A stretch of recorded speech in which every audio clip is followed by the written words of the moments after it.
This is a story about the Corona Light 2009 International Fishing Tournament. It took place in San Carlos in September. With pelagic fish stocks crashing in most areas of the world, almost all sport fishing tournaments nowadays are catch and release. And so the more fish you release and don't kill, the more points you get.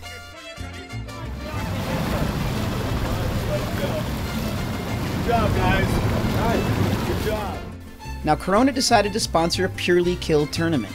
No points for catch and release and no penalties for underweight fish. Oh, that's a baby. That's sad. That's a sad fish right there. So, the more you killed, the more points you got. And if you brought in a fish under the weighable limit, you received no penalty, so there was no incentive not to kill a fish. And kill is exactly what I witnessed during this tournament. And a lot of it. A few days before the tournament, I spoke with Abraham Felix, one of the organizers. I made a simple request. Could I set up a table at registration to get signatures for our letter to the new governor of Sonora?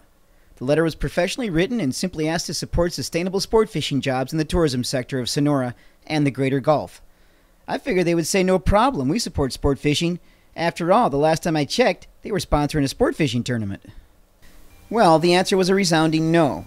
Abraham told me he had seen my documentary on illegal Dorado fishing, but couldn't allow the letter. What was the reason for this snub? I mean, what did I ever do to Corona, except drink their beer for the last 30 years and check out their models? Before I was married to my lovely wife, Ines, that is. The reason? This man, Ramon Corral, the Grand Poobah of the Department of Mexican Fisheries. The mero mero, the man in charge of all things fishy in Mexico, was coming to the tournament. And since my letter mentioned that Conapesca could just possibly maybe do a slightly better job of protecting sport fishing species, well, I guess you get my drift net, so to speak. So I went to tournament registration anyway, no letter in hand. And who do you think I saw registering to participate in this big kill tourney?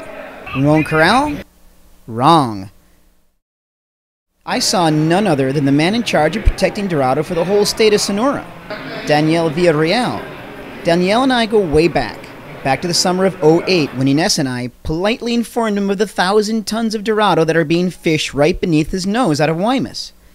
I told him the names of the boats, the names of the owners of the boats, where they unload it, and where they ship it to. I gave him the whole skinny on the deal. Technically speaking, I did his job for him. What was his response, you might ask? Si yo me dedicara 100% al Dorado, pues lógicamente encontraría eso, ¿no? Pero acuérdate que tengo pues todo lo demás, o sea. Fast forward to Corona Kill 2009. I have always likened the Gulf of California fisheries to Hollywood movies of the Old West, where the sheriff is out of town. Daniel Villarreal has been out of town for a while now and done nothing about the commercial Dorado fishery in Guaymas. And to add insult to injury, at the captain's meeting he threatened all sport fishermen with fines if they didn't have their fishing license. So guess what?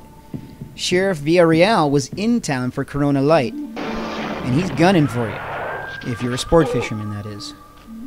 It cannot be only me who sees the hypocrisy in all of this.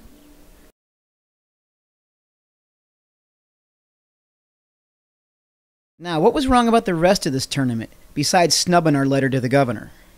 Rules, the rules.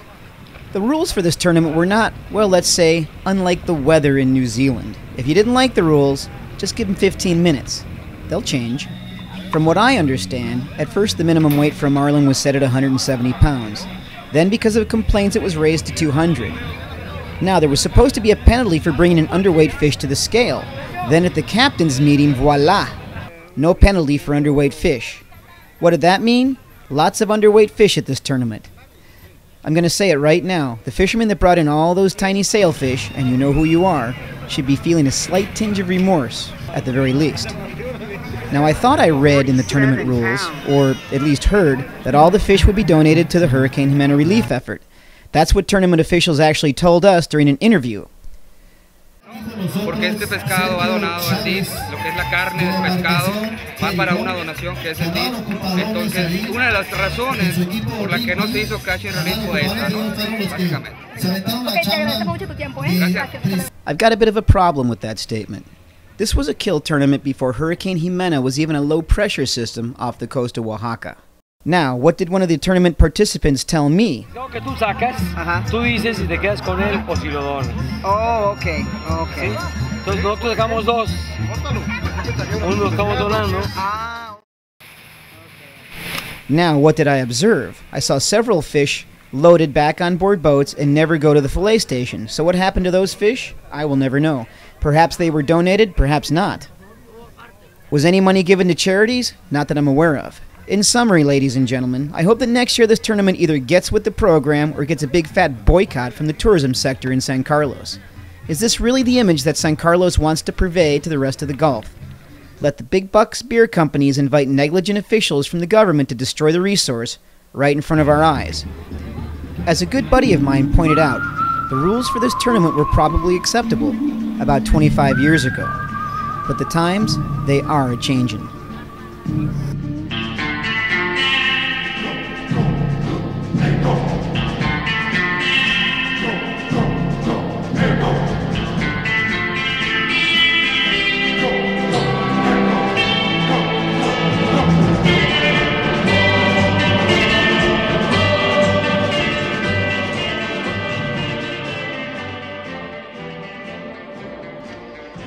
See, in this world, there's two kinds of people, my friend.